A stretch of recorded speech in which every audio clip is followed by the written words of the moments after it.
Hoy para el análisis político tengo el gusto de compartir micrófonos con don Mario Quiroz. Don Mario Quiroz es abogado y analista de datos. Eso en resumen, porque si no nos robamos mucho tiempo, mucha carnita del podcast. También nos contaba en off todas las cosas que hace y su expertise y su ámbito profesional. Don Mario, bienvenido. Muchas gracias por sacar el espacio. Muchas gracias por la invitación.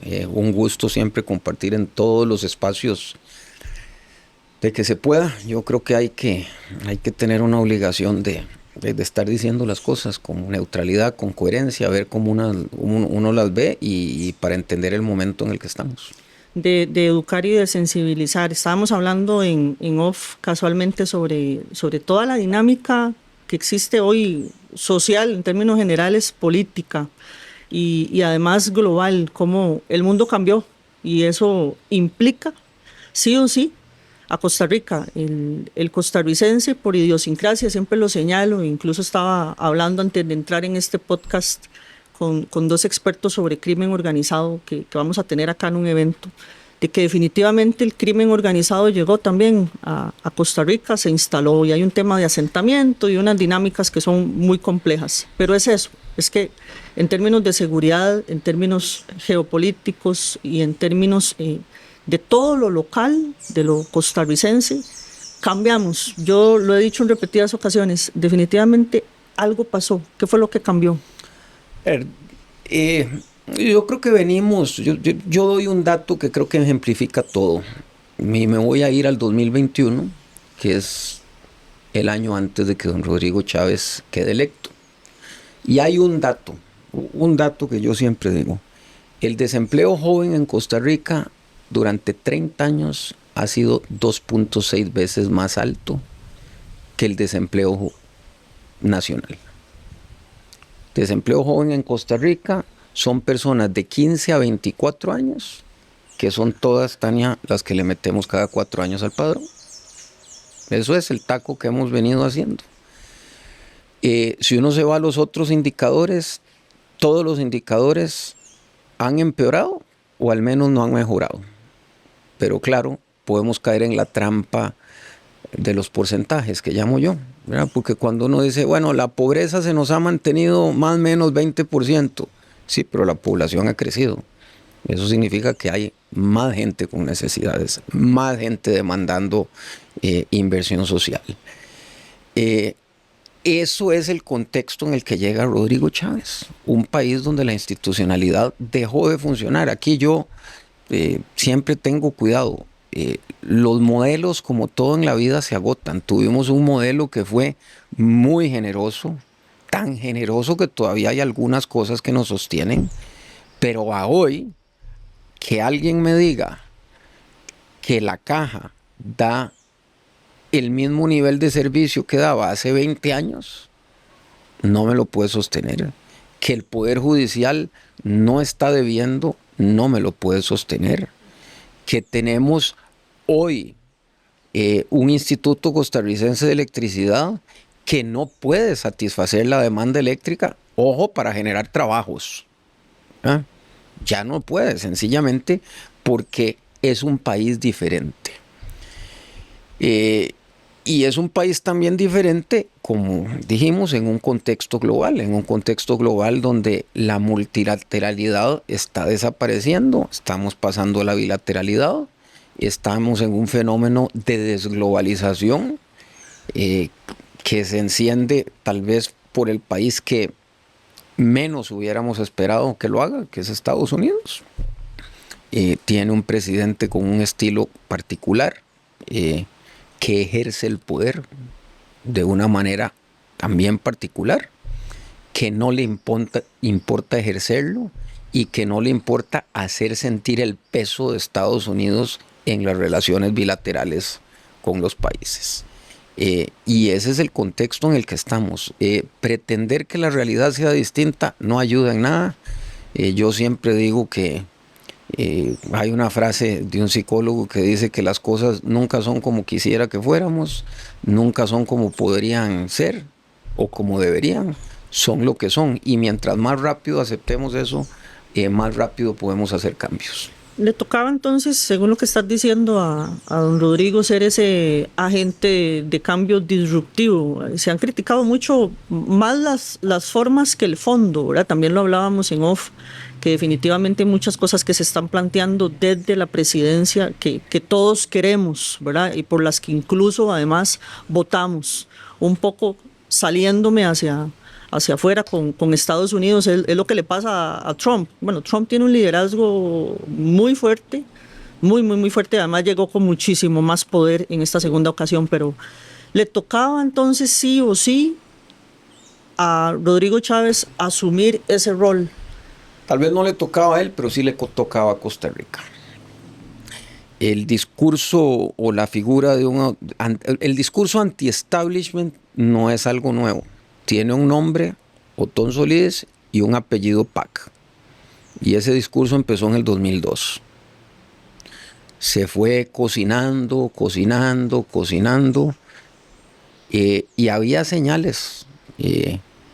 Don Otón casi le gana a don Oscar Arias en el 2006. Y se fue cocinando de tal manera que 12 años después, en el 2014, el PAC llega.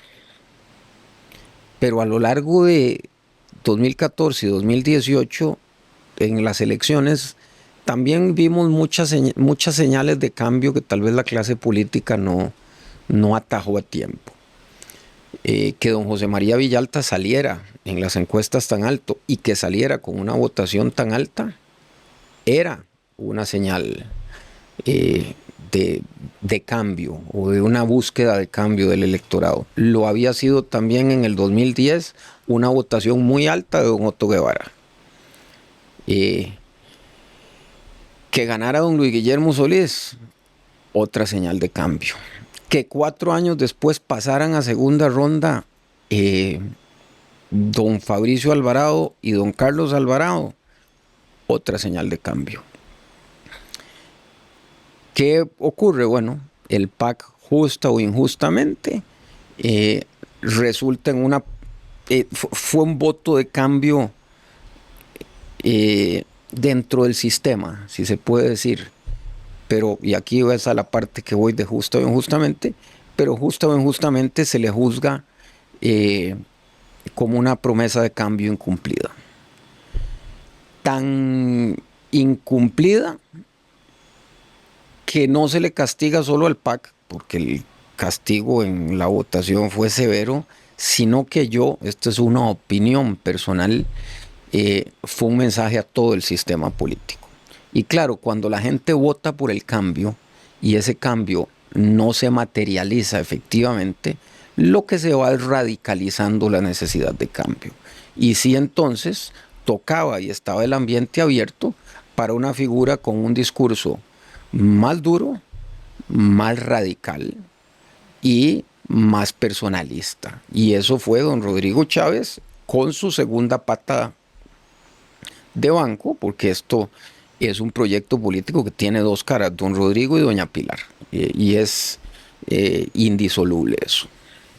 Y eventualmente entonces en Pilar no lo hubiese logrado. No, se dice mucho. Yo creo que si uno analiza, obviamente el presidente tiene características muy particulares para que su historia calce en el contexto, eso es innegable. Pero si uno ve, era muy desconocido, tenía 30 años de estar afuera, fue ministro de Hacienda, que tampoco es el ministerio que uno diga es como en el que más puede uno destacar para lanzar un proyecto político.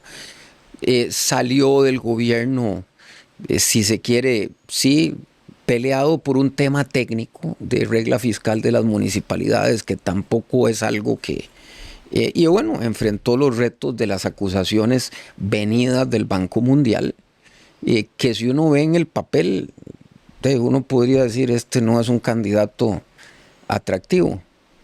Pero bueno, tiene características personales de discurso que lo han sostenido hoy. Y claro, tiene un sello de validación que le da a doña Pilar, que es una persona a hoy con una credibilidad muy alta, todavía igual que en las elecciones, y que es la que lo validó como opción ante un electorado, que esto es lo que no hay que perder de vista, ante un electorado que quería ya no un cambio, sino una ruptura con el sistema anterior.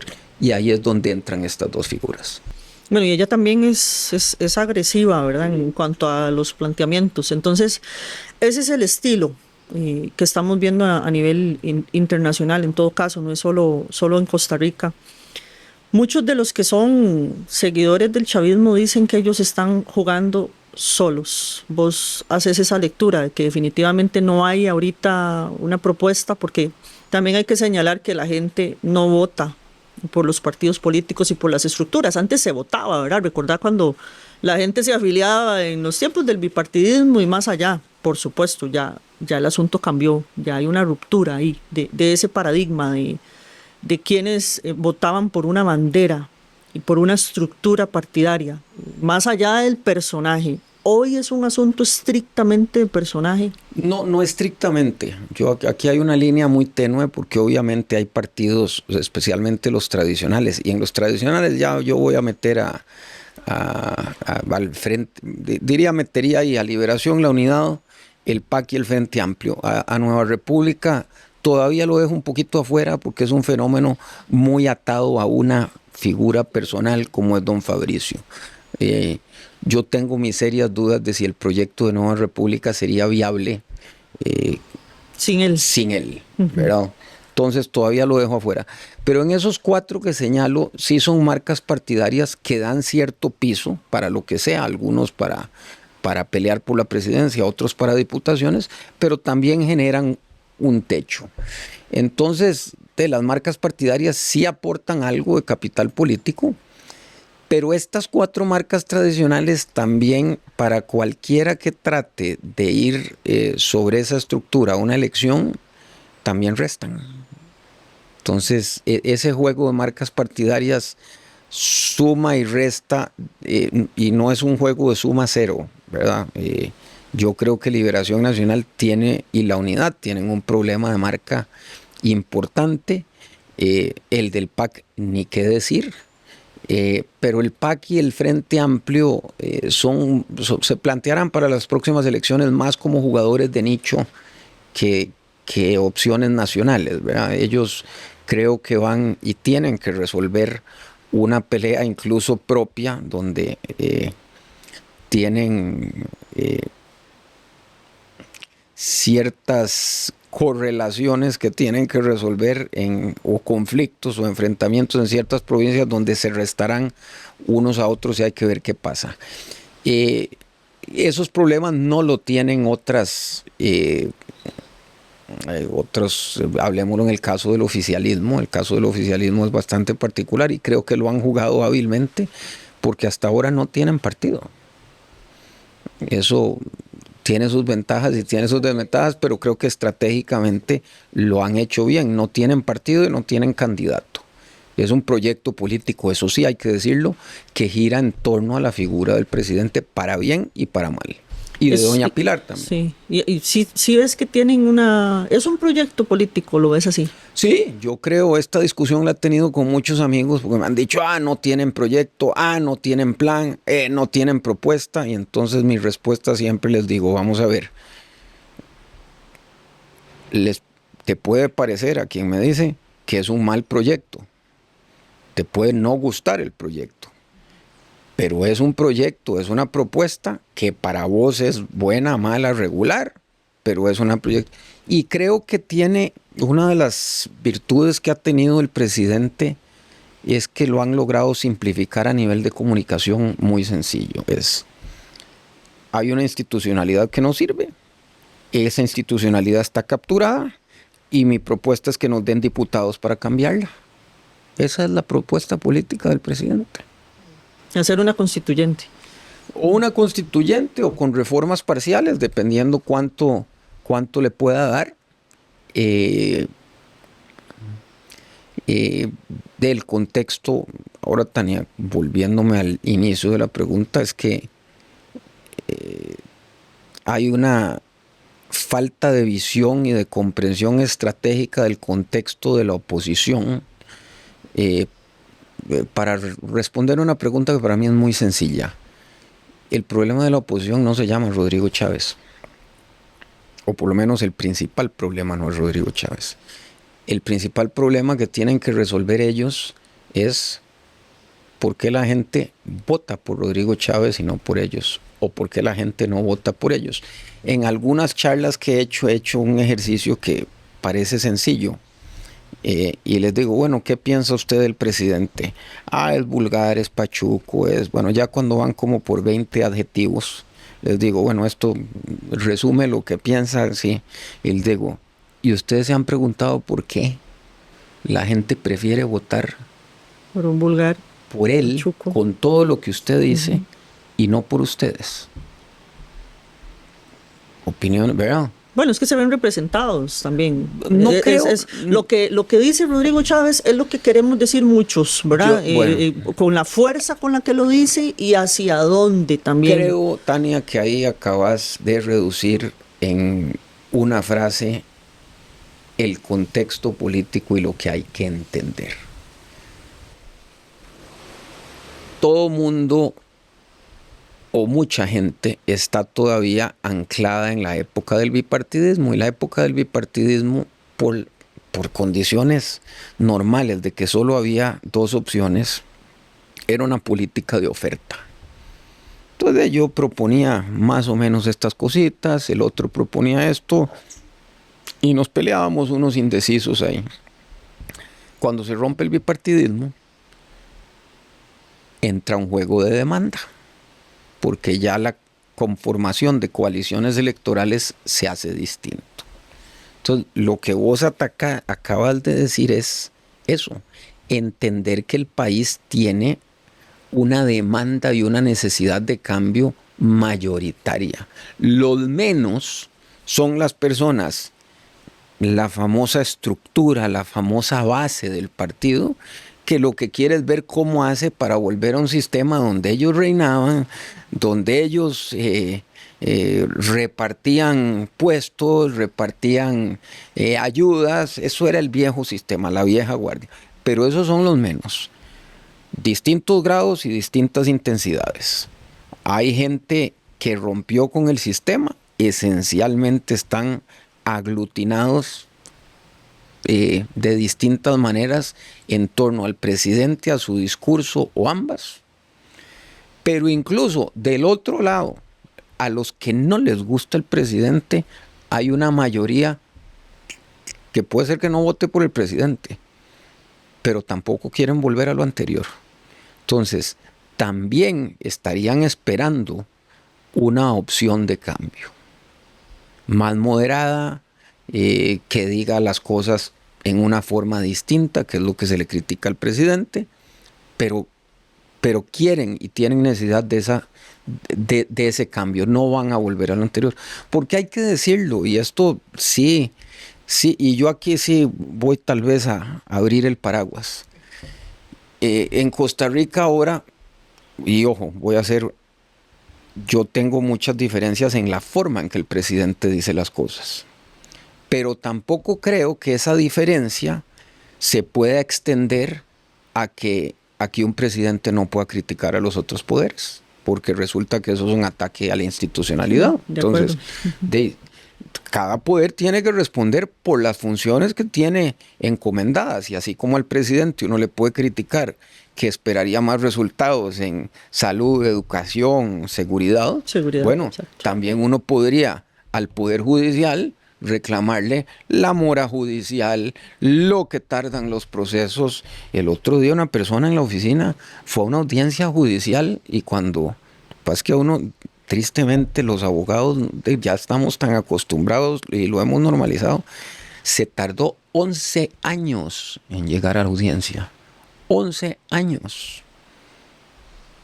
La caja de que estén dando citas para una resonancia magnética para dentro de 5 años, o sea, entonces, y decir esas cosas, yo no creo que sea atacar la institucionalidad, eso sí. Ahora, puede uno discutir propuestas específicas del presidente a ver si esas propuestas atacan la institucionalidad o no, y ahí se valen opiniones. Yo hay unas que del presidente que no necesariamente me gustan, ¿verdad?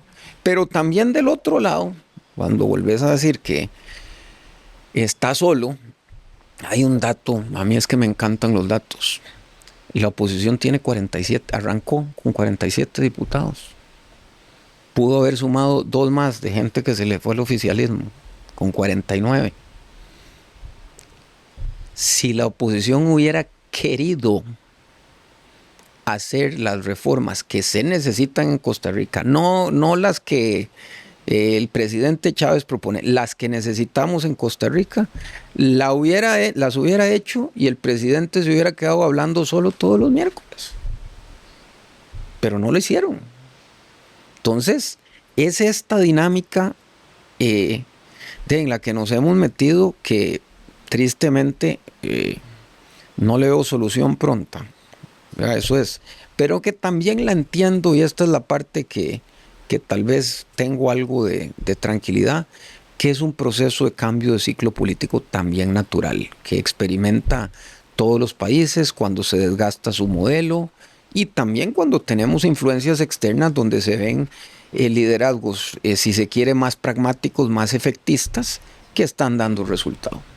Y la oposición ha entrado más bien en una dinámica desde el principio con lo que estás diciendo de posicionarlo, más bien si se quiere, ¿verdad? Y de hacer, ellos han sido muy inteligentes capitalizando con esa pseudo oposición y porque además también los ánimos están muy caldeados, hay mucha crispación social y hoy por hoy cualquier cosa que se señale en contra del gobierno en cuanto a fondo o forma es en automático etiquetado, ¿verdad? Si uno sale a decir este planteamiento es incorrecto, este proyecto de ley desde el Ejecutivo para minimizar o mitigar, por darte un ejemplo, el avance del crimen organizado transnacional en Costa Rica, que es un absoluto hecho, esto no sirve. Entonces, si vos salís como técnico, como experto en este país a señalar que algo está incorrecto ahí, tiene 2 efectos.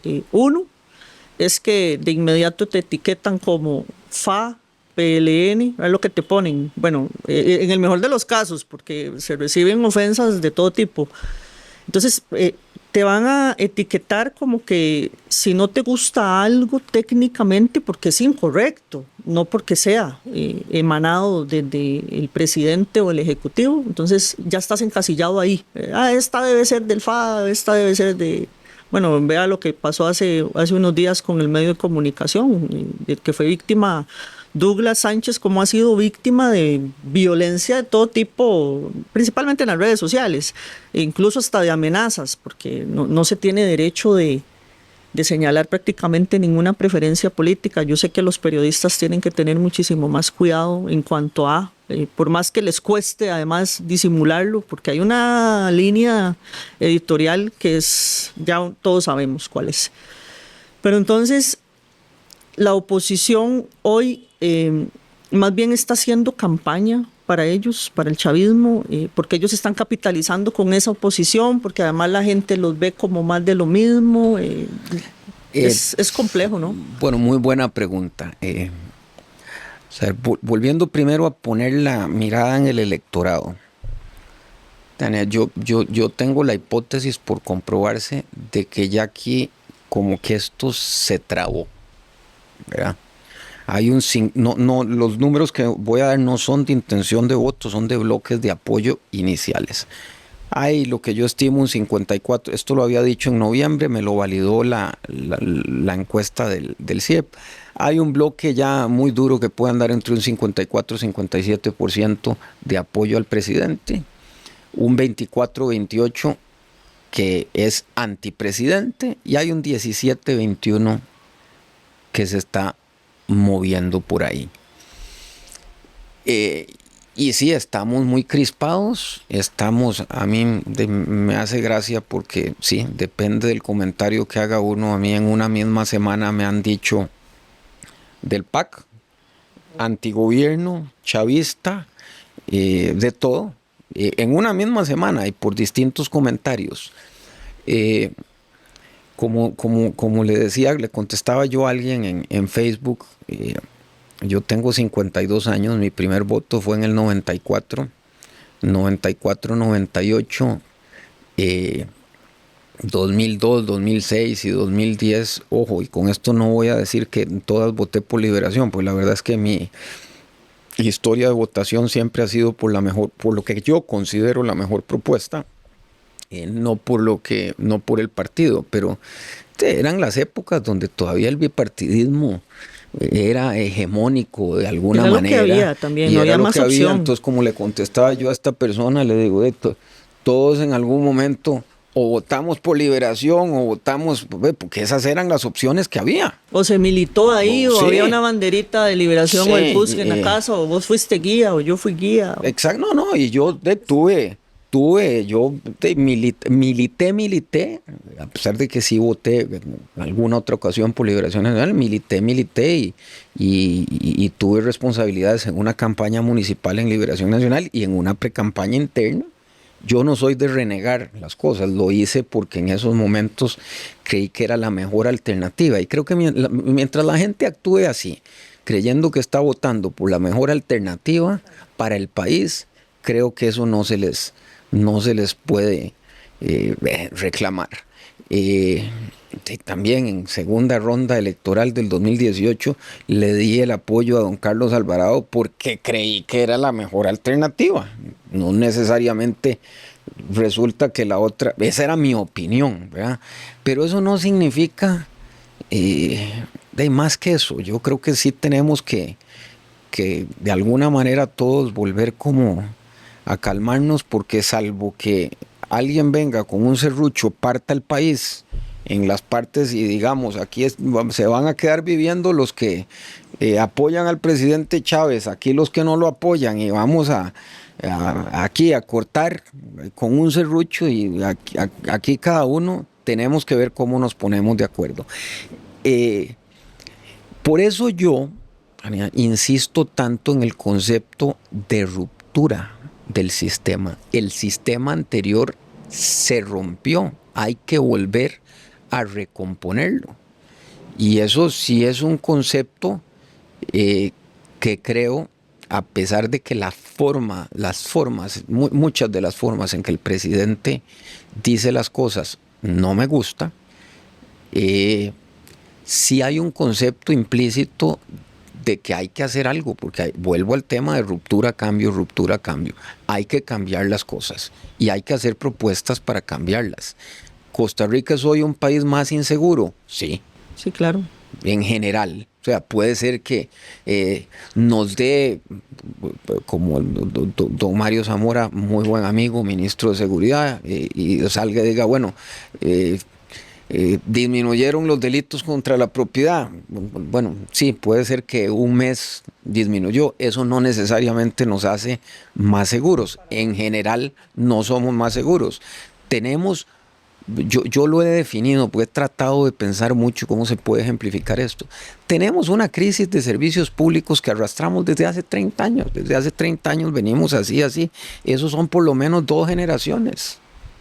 Entonces, la gente, ¿cómo la va a convencer uno de que, es que, qué maravilla, vuelva a la institucionalidad que no está dando resultado? Entonces, sí hay una necesidad de cambio.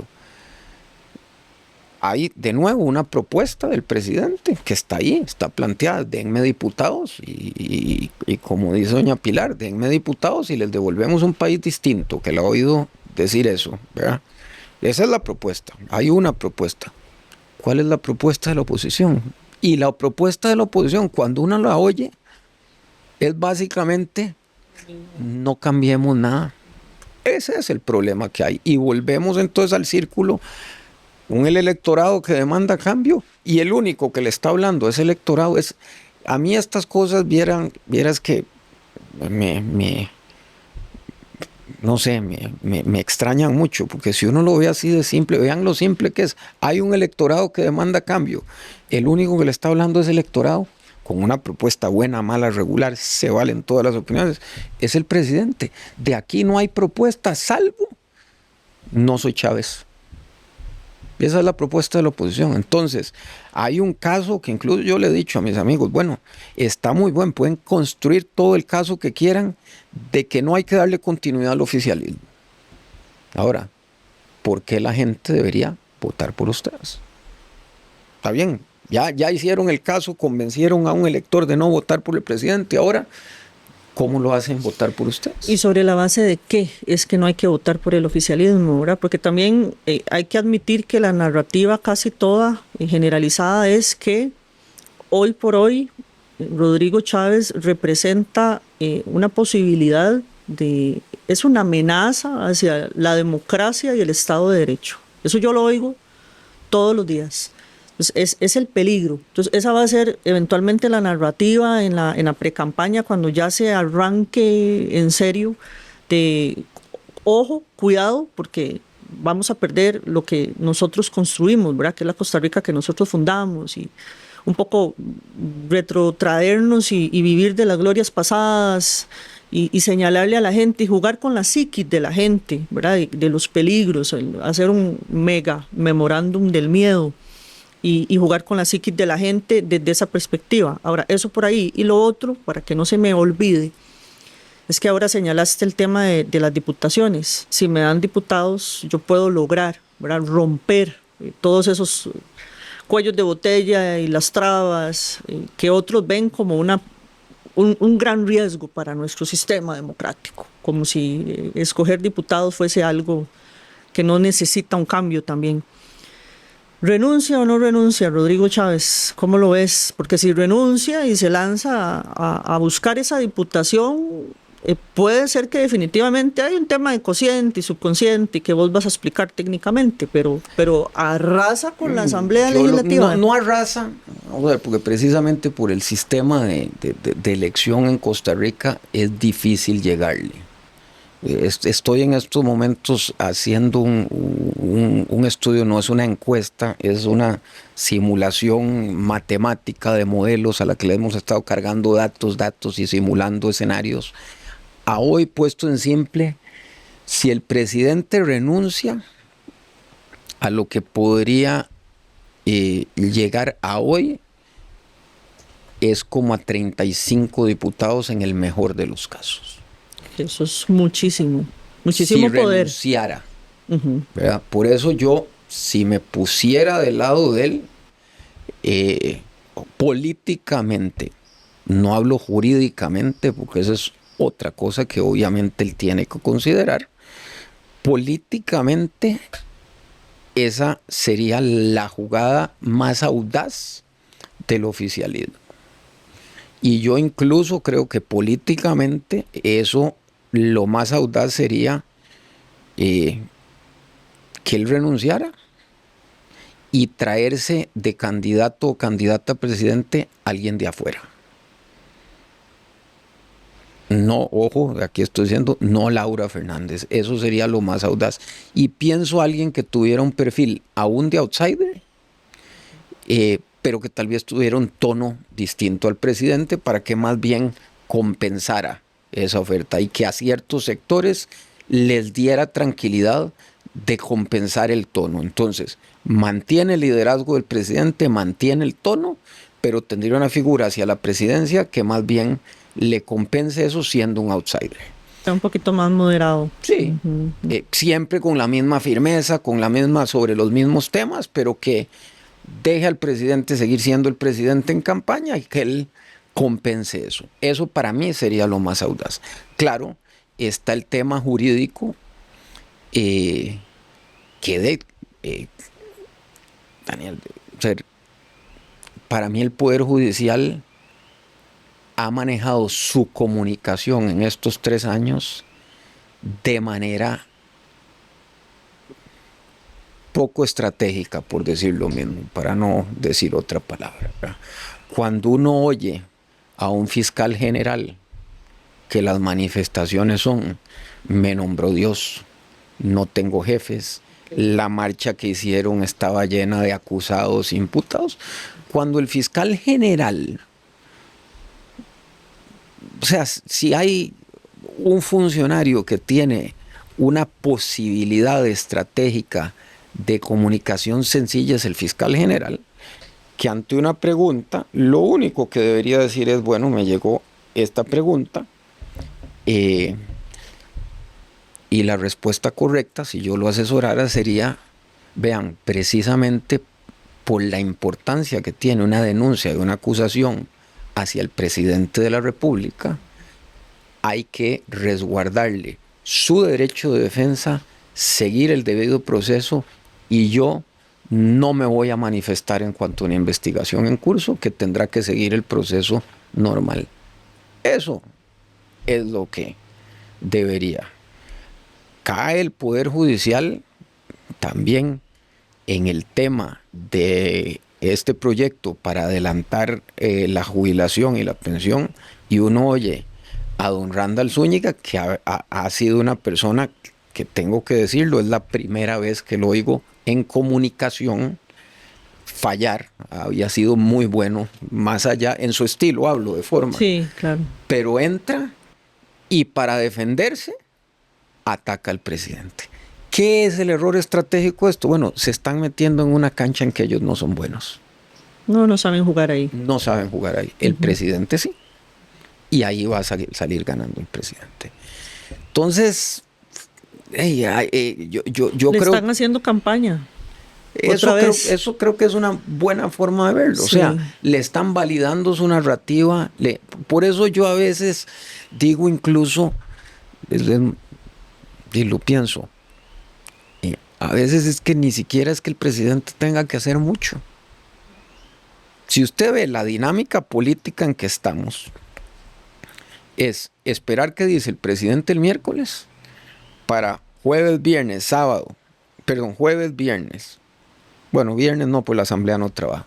Jueves, lunes y martes, responder en control político, que estallen las cuentas de Twitter de todas las diputaciones y esperarse al siguiente miércoles.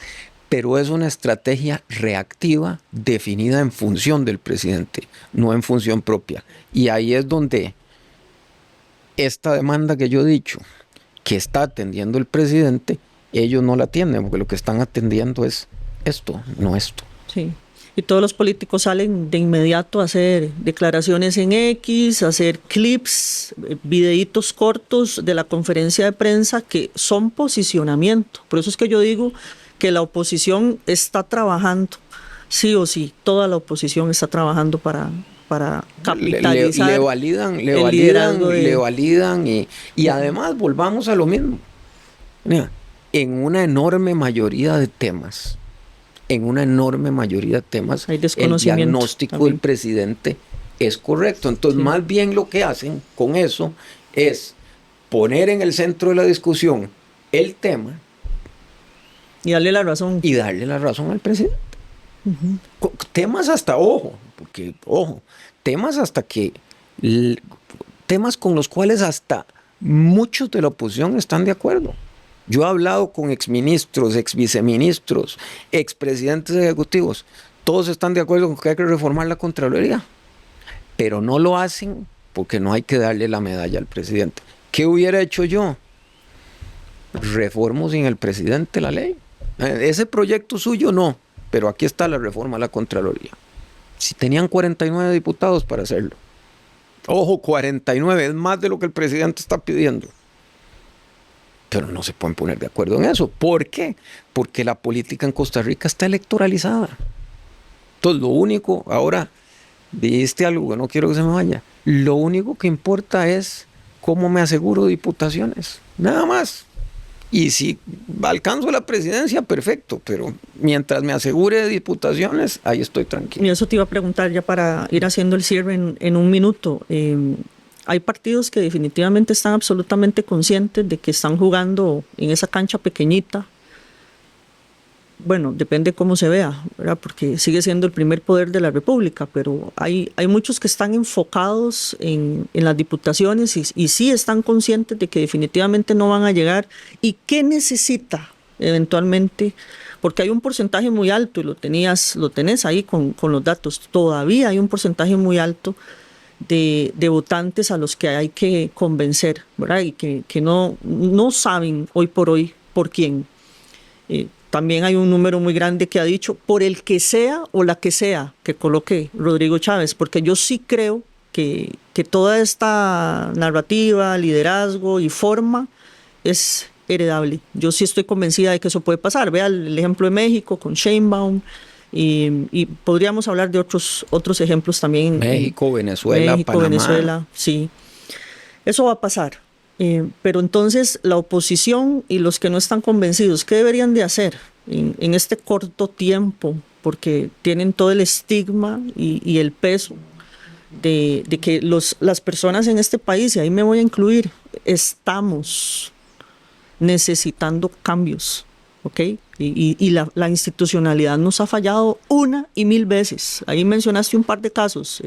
Tema de salud, el tema de justicia. Aquí no hay justicia ni pronta ni cumplida. La impunidad es altísima. Los temas de seguridad, que yo lo he dicho en repetidas ocasiones, que eso es un asunto de seguridad humana, que es transversal y que no depende del Poder Ejecutivo, sino de toda la institucionalidad, ¿verdad? Y cuánto daño le hace al tejido social lo que se hace y se deja de hacer desde el Poder Judicial. Muchísimo. Y del legislativo ni hablar.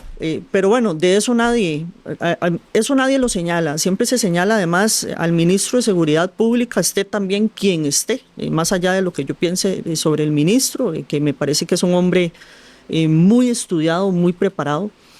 Pero bueno, es que no pueden jugar con la política criminal solos. Es muy complejo, ¿verdad? Entonces, también se les señala, porque en estos años, vean lo que pasó en el 2023, al cierre del 2023, con los índices de violencia, homicidios dolosos, que podríamos hablar todo el día sobre eso. Pero entonces, en síntesis y en resumen, todos queremos, me incluyo como votante y como ciudadana, algo distinto.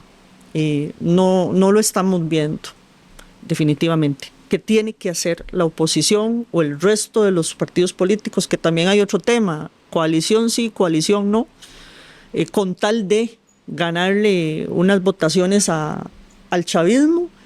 ¿Qué tienen que hacer para medio convencer? Yo lo veo difícil. A ver, yo lo que creo, Tania, es que primero no tienen que agarrarse con temas que ellos crean que son correctos. Si el presidente está diciendo algo en lo que ellos crean, entonces no tienen por qué agarrarse con esos temas, porque están yendo de nuevo contra lo que la gente quiere. Es que ellos mismos están disparando en el pie. Dos, creo que tienen que demostrar con sus acciones más que con un discurso, ¿no? Cuando uno ve que la Unidad Social Cristiana decide apoyar a don Rodrigo Arias a cambio de 2 puestos en el directorio político, ¿qué es lo que está? Y hablemoslo en plata blanca. Los puestos en el directorio político lo único que dan es capacidad de hacer nombramientos internos, o sea, atender al grupo de estructura y poder decir en el futuro yo fui secretario o vicepresidente de la Asamblea Legislativa, nada más. Pero en el gran juego electoral, ¿qué es lo que hace la unidad? Bueno, ojo, se está autodefiniendo, no el presidente, no los otros partidos. Ellos mismos se autodefinen como como el hermano menor del bipartidismo tradicional. Entonces, tienen que tener una consecuencia entre discurso y acción. O sea, no puedo decir soy Renovación y hacer lo mismo, seguir con la misma lógica, porque aquí hay algo que creo que es lo más importante. Hay que entender que las cosas cambiaron. Ya cambió, no va a volver a ser lo mismo, por lo menos en el futuro muy cercano, no va a volver a ser lo mismo. Ya las reglas, no por Rodrigo Chávez, eso es un tema, porque el electorado cambió las reglas. Ya cambió, la gente es la que no quiere lo mismo. Y si uno no vuelve a ver a la gente y entender a la gente y comprender eso que dijiste de una necesidad de cambio, porque no queremos lo mismo que no funcionaba, ahí sí es muy difícil que puedan plantarle cara, como digo, al único que sí le está hablando. Don Rodrigo tiene clara su audiencia, ojo, eso sí hay que reconocérselo, a pesar de que no esté de acuerdo en la forma, tiene clara su audiencia, tiene clara a quién le habla. No sé si vas a coincidir conmigo, Al presidente no le importa lo que digan de él en la asamblea, o no le importa lo que diga Carlos Díaz, o no le importa. Él sabe a quién le está hablando. Sabe que lo que tiene que hacer es consolidar esa base. Políticamente eso es lo que tiene que hacer. Ahora que decís, él sabe a quién le habla, solo para cerrar, porque también lo hablamos en off, que es la percepción de que solo le habla a un segmento de la población, de un estrato bajo, o bien algunos han querido señalar que don Rodrigo le habla a hombres principalmente de cierto rango etario mayor y además sin escolaridad. Los datos tuyos y lo que han leído, ¿a quién le está hablando Rodrigo Lo del Chávez? CIEP, porque eso es muy interesante. Hay una diferencia entre decir que tiene más apoyo en ciertos sectores, que eso puede ser cierto, a decir que ese es el perfil del apoyo. Ahí difiero. La última encuesta del CIEP daba un apoyo al presidente del 54%, eso pone que más o menos margen de error va a andar entre un 51 y un 57. Bueno, resulta que en hombres anda como en un 57, mujeres andan en un 52. O sea, dentro del margen de error ambos. Hombres de 35 a 54, 57%. De 18 a 34, como 53%. 55 años o más es donde menos apoyo tiene. Entonces... Es un etiquetamiento. Es un etiquetamiento. Querer llevarlo a él como de que solo le está hablando a... Y ojo, educación universitaria, resulta que tiene un apoyo del 45%. Sí, está por fuera del margen de error, pero 45% todavía no es como que se le cayó 25 puntos el apoyo en ese sector. Primaria y secundaria andan por encima del 56 secundaria, 57 primaria. Entonces, eso yo creo que hay que desmitificar mucho eso de que ese es el perfil. Ahora, hay sectores donde tiene mayor, otros tiene menor apoyo, pero hay que desmitificar que solo es hombres mayores sin educación, que es lo que he oído. Eso no hay datos. O sea, por lo menos con los datos. Hay una frase que dice que todos tenemos derecho a nuestras opiniones, no a nuestros propios hechos. Ahí están los datos. Ahí están los datos. Podemos tener opiniones, pero eso es. Ok, bueno, nos quedamos con eso porque se nos agotó el tiempo, pero vamos a hacer más espacios como estos. Y incluso a las órdenes. Vamos a ir a la radio porque esto es, en todo caso se mueve mucho. Todo lo que tiene que ver con lo político y se va a mover. Es un año interesante. Es un año interesante y no ha arrancado la campaña absolutamente de lleno y ahí se van a ir marcando unas pautas muy interesantes. Muchas gracias, Mario. No, gracias y a las órdenes. Muchas gracias. Y a ustedes también, muchas gracias por vernos, por llegar hasta acá. Como les digo siempre, compartan, vayan a Spotify, pueden compartir el enlace, pueden escucharlo y verlo además porque tiene video. Pueden ir al canal en YouTube de TMR Consulting, el podcast Seguridad Hoy. Gracias por llegar hasta acá. Nos vemos en el próximo episodio. Gracias por habernos acompañado en este episodio del podcast TMR Seguridad Hoy. Los invitamos a seguirnos en nuestras redes sociales. Construyamos comunidad en Facebook, Instagram, YouTube y Spotify como TMR Seguridad Hoy. Comparte esta información, ya que difundir la cultura de la seguridad crea mejores sociedades.